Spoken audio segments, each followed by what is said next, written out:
but very luxurious. The floors usually were of marble, or of insets of different colored marbles, or of the mosaics that would be very much like our crushed marble floors today that are ground down to a very high sheen. Slide, please.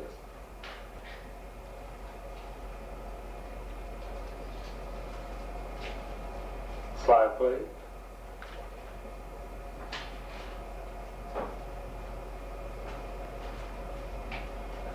Sculpture would adorn many of the places.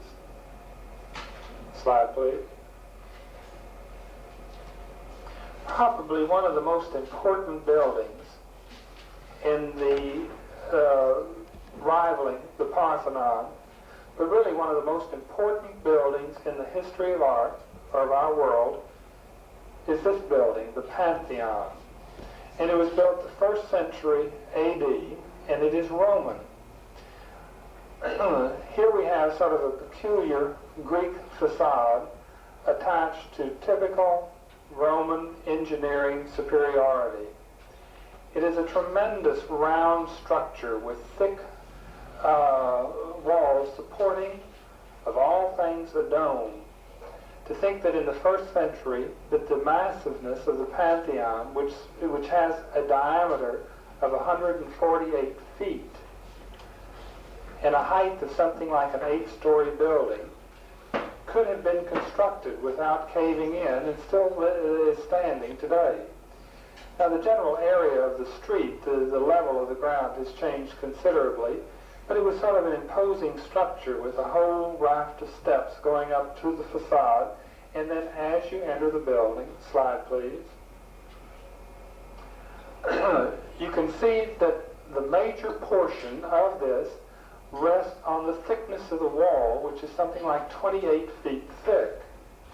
They had to use this type thing to be able to build the wall up high enough that would support the roundness. Of course, a completely round circle is self-supporting because the weight is equally distributed on all areas.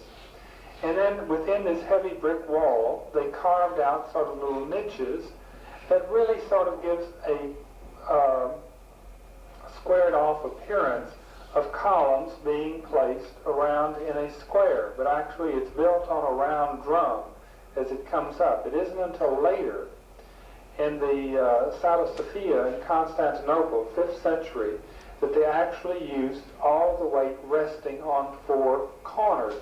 The weight of the dome is resting on a complete round drum. Slide, please. The hole was left in the ceiling, allowing light and also rain or weather to come in, but it was necessary. And it has a 16-foot diameter opening to the dome. It is very classical in feeling, almost a return of what we will see later in Renaissance architecture. The use of the arch, of the pediments, the triangular pediments, all the elements of Greek architecture that sort of boil together to form a very unique style of a building. Slide, please.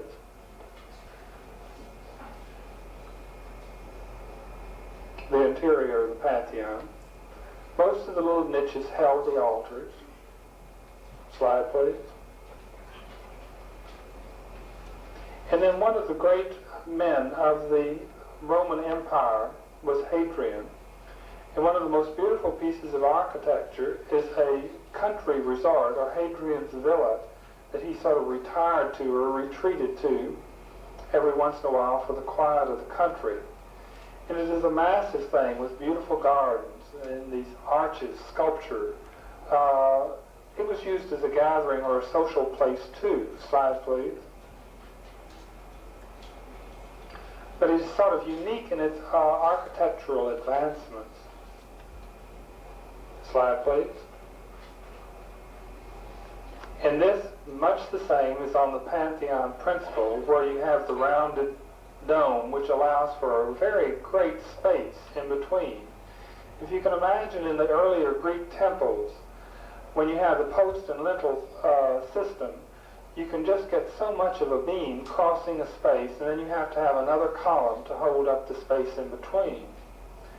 With the dome and with the arch, you're allowed to span a much greater space, a freedom of space, opening up a great vast area. Slide, please. For our review, we will go through the different cultures that we have studied so far. The Egyptian, we have the sculpture, which was mainly of the pharaohs, the large block cubic areas, with the costume of the period, the beard, which was an attribute of the divine pharaoh. Slide, please. In architecture, you have these massive columns that were used in a post and lintel type construction, but the column based on a nature design.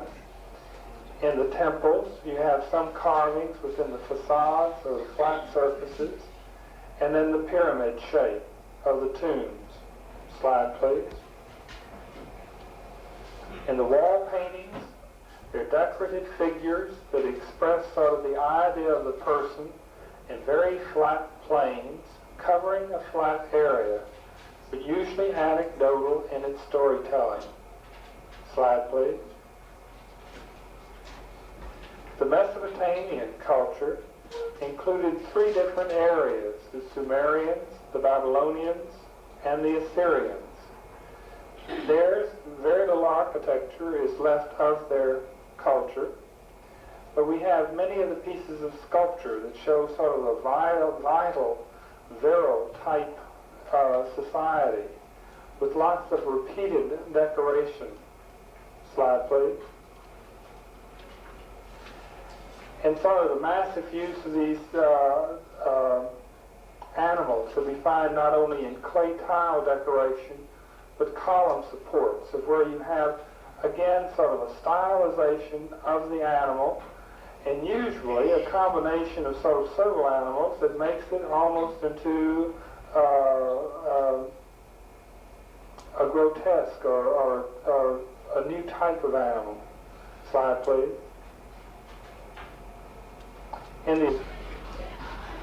And sort of the massive use of these animals that we find not only in clay tile decoration, but column supports, of where you have, again, sort of a stylization of the animal, and usually a combination of sort of several animals that makes it almost into a grotesque or a new type of animal. Slide, please. In the Aegean culture, we still have the use of animals, but this time with the bull performing different feats of both physical and religious activities, but a much more realistic interpretation of the animal. Slide, please. And in their vase painting, highly decorated overall design enclosing the whole area of the vase, and usually using some animal forms. Slide, please. Within their three-dimensional sculpture, we have these types of gods or goddesses, usually female, which was a symbol of a fertility or mother goddess. Slide, please. In archaic Greek art, we have the only painting that we have of that period was done on vases. At first it was a black background with the figure in red, then it changed to the black figure on a red background, which allowed a little more freedom, and then finally in the very latest, sometimes even into the classic period, they went to a white background that sort of freed the figure on a spatial ground. Slide, please.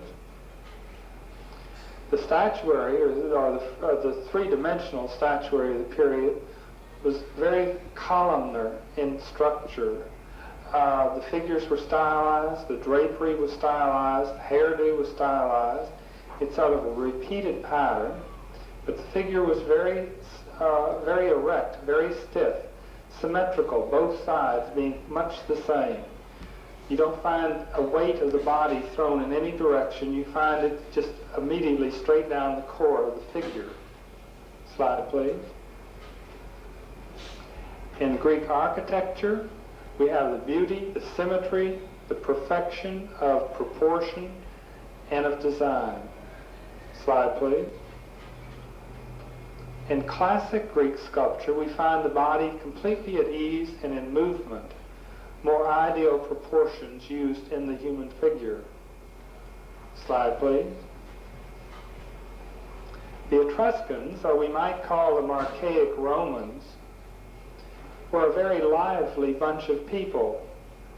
Most of their art has sort of a humorous quality or an alive quality to it. Even though in their sculpture we find the use of clay foremost, one of the oddities would be the sarcophagi covering, where the portraits of the people would be reclining on top of the clay coffin. Slide, please. But the delightful part of Etruscan art is found in their tomb frescoes, and these lively people that sort of dance along the same base floor line. Very much like the other primitive cultures, they're still against a flat background, but with a linear effect in color, largely covering areas between lines. We have a very vital, alive, lively culture expressing the lives of the deceased that was in the tomb. Slide, please. Clear the machine, please.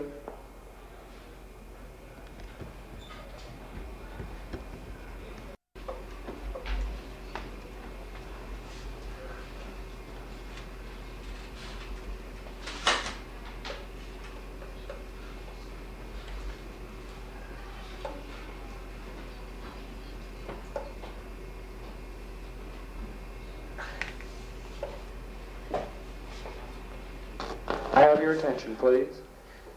This tape is on Roman sculpture. Put in the first slide, please.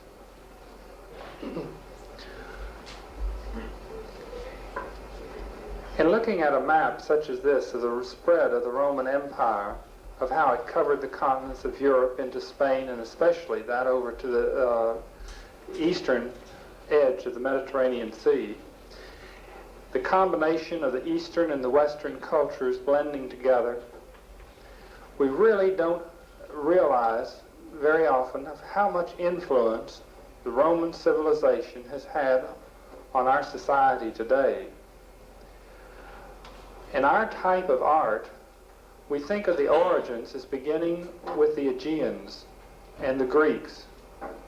They are the ones who formalized the styles of art that we use today and developed it to perfection that is seldom realized in our world today.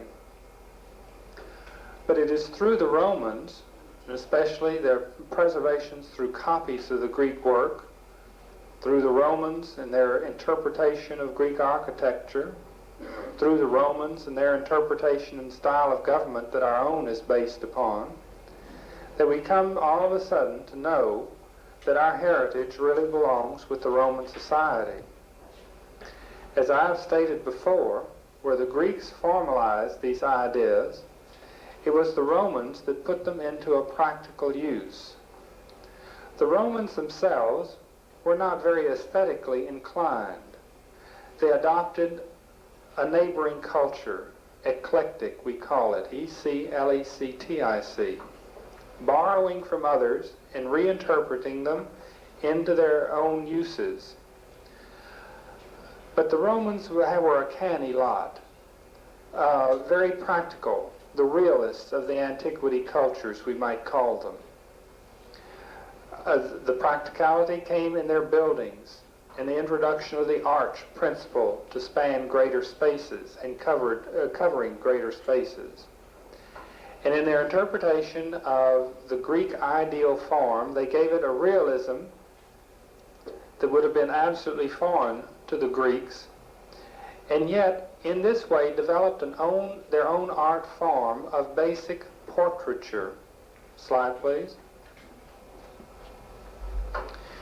In this a bronze of an orator from the 1st century A.D., we see a sort of a typical 3rd century Greek bronze portrayed, except the face takes on individual characteristics. The eyes, once filled with paste, have long been removed or broken, damaged. The nude body gets covered with a Roman toga. The falls and the drapes much more realistic than even the most classic period of Greek art. When we think back to the Greek period of the archaic stylization of folds in the drapery, to the more realistic presentation, and then finally to the wet drapery of the Hellenistic period, and such figures as the victory of Samothrace, where you actually sort of feel the wind blowing through the drapery, we find this a very nice, calm, realistic presentation of a man of the 1st century, a Roman man. Slide, please. Where the last statue looked a little idolized, we see a close-up of the face. And lo and behold, we see the introduction of wrinkles in the forehead, creases along the sides of the nose, a fullness in the cheek and possibly under the chin. This would have never been allowed in Greek art. For the Greeks never sculpted a mortal. All of Greek sculptures were of the gods, who were divine. They were the ideal form.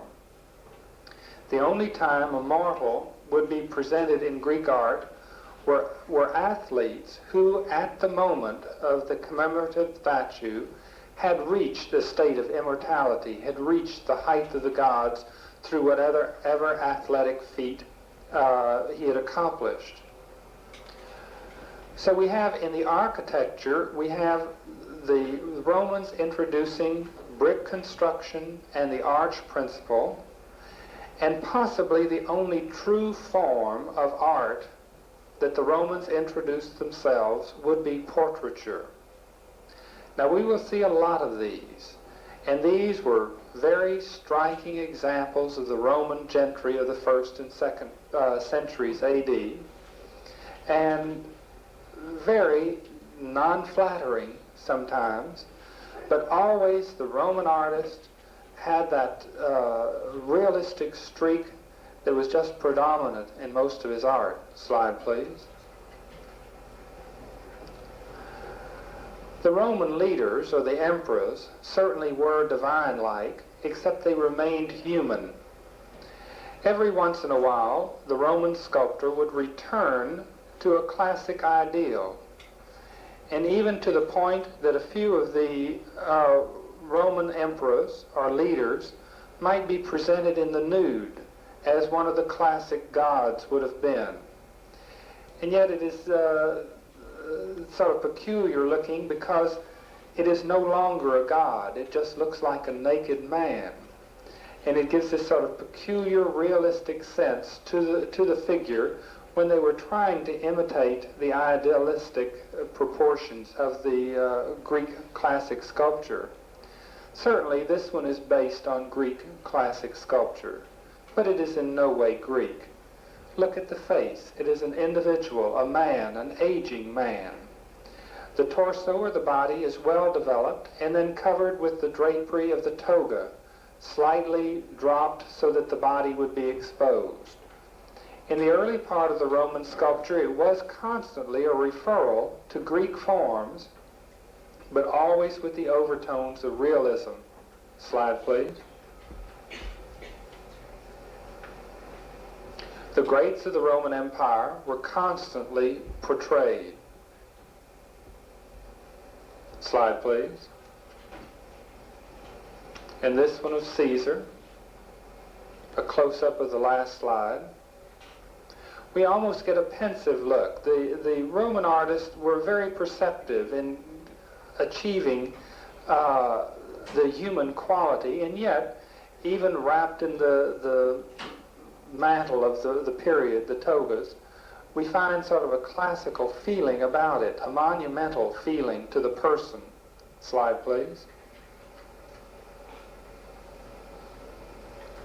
And this is a relief sculpture, very deep relief, of a couple, husband and wife. The Roman sculpture has an interest to it. It demands our attention because these people become individuals. Yet certainly it lacks all the delicacy, the refinement, and the grace that you might find in Greek sculpture of the earlier periods. Slide, please. We constantly refer to Greek sculpture talking about Roman sculpture because that's where the imitation was founded. We really can't just talk about Roman sculpture without its derivatives. They were great technicians, knew how to cast in bronze, worked a lot in stone. Most of the things, though, were imitations or even direct copies of the Greek marbles. They tried to assimilate the Greek culture. Slide, please. A stone head of a Roman man. This certainly shows an older person with the softness of the folds underneath the skin of the chin. Slide, please. And we will go through a whole series of portrait heads. Now these were commissions of portraits in stone, three-dimensional, just as somebody might commission a portrait sculpture today, or probably more popular today, a painting. Slide, please. Slide, please.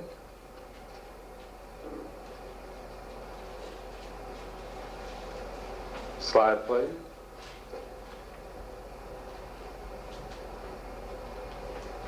Slide, please. Some of the figures portrayed were not of the ideal form. Slide, please. And a full-length statue, this based much more on the Greek period. The face is much more of a classic style, and yet the drapery is just too realistically portrayed to ever be Greek. It just gets too involved. The Greeks would have simplified the drapery somewhat. Slide, please.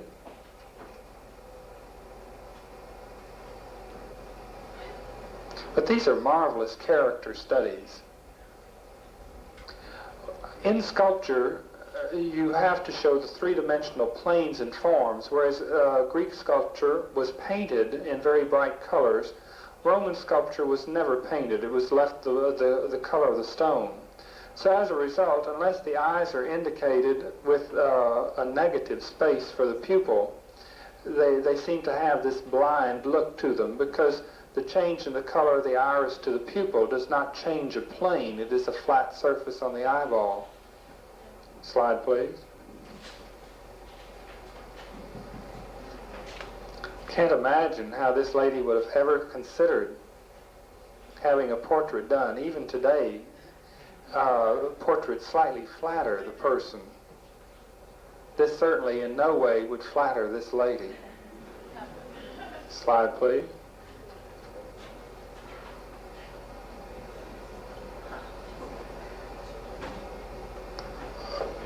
The handling of the mustache and the slight beard is very nice on this. Slide, please.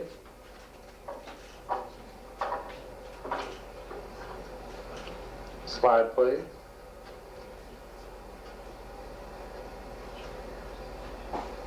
Slide, please.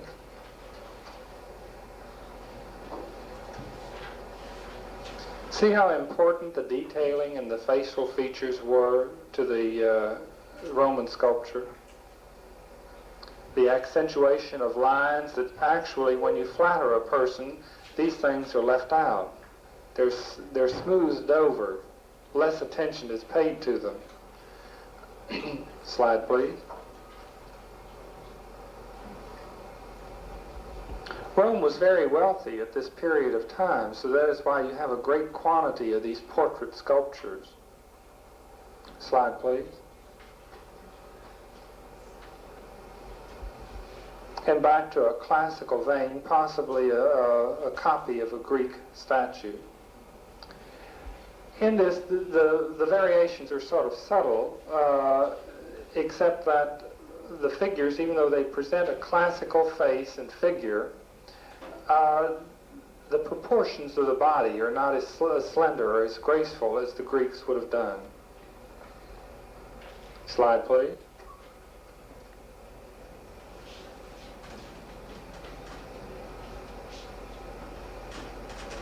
Slide, please.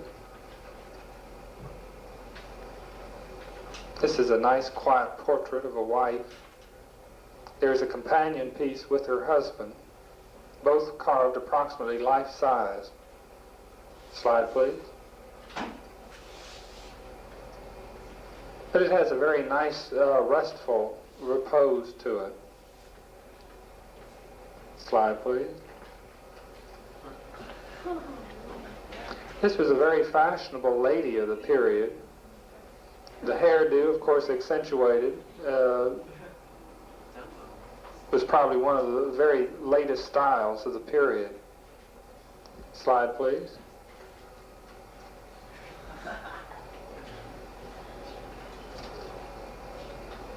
Slide, please. Also, you might ask why we have so many portraits of women at this period, especially when the Greek women were just almost relegated to the slave position in their household, having no voice whatsoever. The Roman woman rose to a fairly important position within the society. Slide, please. Most of these are life-size. Nice, delicate handling here in the detailing. Slide, please.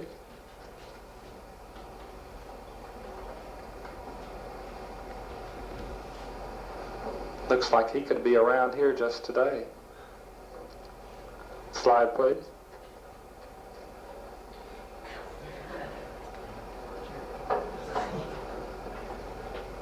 Most of these statues, especially the men, are known. He was one of the leaders of the Roman government. Slide, please.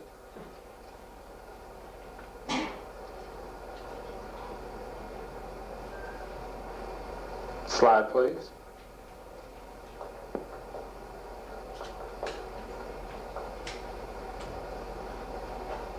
Slide, please.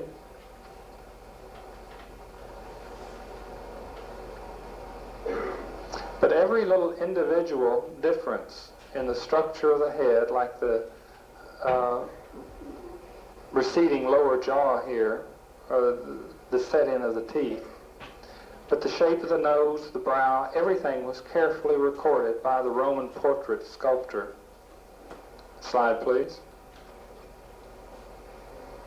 The second form of Roman art, and this is more or less a parallel to the Greeks, was in wall painting. The only individual paintings that we have left are some encaustic or wax painting portraits of Roman families when they were stationed in Egypt. But those are sort of an oddity that just to be enjoyed for a sort of a special little section. But the Romans were, as I said, very society-minded, and within their homes, the decoration was fairly luxurious. This, of course, has been restored rebuilt in another room. But if we think back to the architecture of the Pompeian house, which was very similar to the Roman home, we find that most of the walls in the public areas, the dining rooms, the living areas, the reception areas, were decorated in fresco. Now, the earlier ones were decorated in sort of an architectural frieze, such as this, whereas through the use of perspective, or of sort of the vanishing point, they would be able to enlarge the feeling of the room with these architectural details, and most of the things were worked within a framework of these rectangular areas. In this one, you have almost a sort of a vista as you go past the columns, the balustrade, and you look out into sort of a red space. But it enlarges the room by several feet. Slide, please. The colors in most of the Roman wall paintings included this real rich rusty red color. They had a great facility in their work. They were technicians. They were craftsmen. They knew what they were about. In this wall painting, we see typical examples of Roman architecture, the use of sort of a decorated Ionic column that almost becomes a combination of Corinthian and Ionic.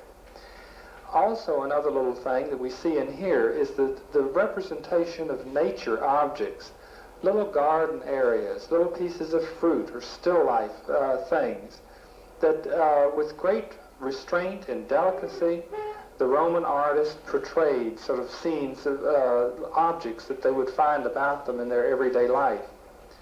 Again, this one uses an architectural framework to enlarge the room. You go past the pediment and or your view goes past the pediment and the columns, out over a short balustrade, and then you see a fairly elaborate rectangular court of columns extending way back into the distance. In this one, they actually use the sky blue color to sort of enhance the atmospheric effect beyond the little sort of cupola temple portrayed in the center. Slide, please. This is from a dining room in Pompeii, and you have scenes of, you remember, the mythology was also taken over by the Romans, although the gods' names were changed. And here you have different scenes from mythology. Again, that brilliant orangey red or sort of terracotta color contrasted with fairly dark earth tones, but the figures stand in a short space, as if almost they're on a shelf above this wainscoting that runs around the room. Slide, please. This is a little better color of it. It's not quite as brilliant as the last slide, but this one, that soft sort of rusty brick color that they use in their work. Slide, please. Again, scenes from the same. These are just different gods and goddesses of Roman mythology that were in a frieze around this dining room area. The drawing is quite realistic, almost sort of painfully done. It is in true fresco, and especially those in the house of Veii, V-E-I-I, in Pompeii. The surface is absolutely beautiful, that they would plaster the surface and then with sort of a trowel-like instrument would beat the wall to actually bring the density of the plaster very, very close together, so that when it was smoothed off, it was almost like a smooth and hard marble surface that they then worked upon. Slide, please. This has been always one of my favorites of Roman wall painting, and it's just a simple little garden scene.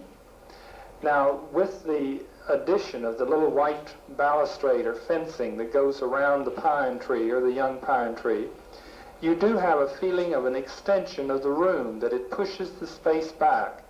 Now, perspective really was not known completely until the Renaissance, 1400 years later, except in their use of geometric illusions with some of their borders and their mosaics. They did understand how certain slanted lines could make things appear to go back. And they did have some feeling of this spatial depth that they could create. But there are a lot of marvelous little details in this painting of little roses on bushes and flowers and birds flying around and different little plants. It's a very delicate thing, but very nicely done. Slide, please. This is also from Pompeii, and obviously the owners of the household had themselves included in a fresco portrait. Slide, please. A young girl. Slide, please. Little still life, a bowl of eggs, some quail that had been killed or hanging on the wall. Slide, please.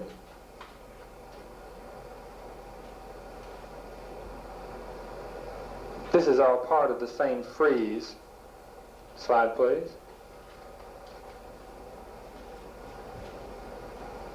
Lady playing a lyre. Notice the style of furniture. Slide, please. Scene of the gods, Mercury, messenger of the gods. Slide, please. And then with their emperors, all of their emperors were depicted either on coins, medallions, in bas-relief. Certainly the grand heroic sculpture based on Greek monumentality, except given the realism accorded to the Roman generals and emperors. Slide, please. This being Caesar. We'll go through a series of some of the great Roman leaders. This was done in Egypt by an Egyptian artist. Slide, please. Augustus. Reminds us very much of the Dionysus of the Greek classic period. Slide, please. This is Pompey, I believe. Slide, please. Another commemorative form of sculpture used by the Romans, and this sort of takes us back to the Assyrians, where they commemorated their battles in bas-relief on the palace walls, and the Assyrians also used this column. The victory column was a favorite monument of the Romans, and this is Trajan's column. And in very deep relief, and we'll see some close-ups, there's a continual circular band of the different defeats and victories and commemorative battles depicted in this continual band that rises up the full length of the column. Slide, please. Within this architectural framework, it is a constant sort of meshing together of figures. In contrasting them with the Mesopotamians, which were delightfully sort of stylized, these become very realistic in their presentation. Slide, please. And quite three-dimensional in their effect. Slide, please.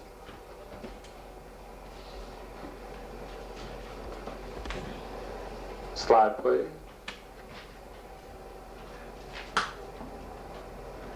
Nice treatment of waves down below. Slide, please. And then also the mounted commemorative statues. Large bronze. Slide. And another commemorative statue, column. Slide, please.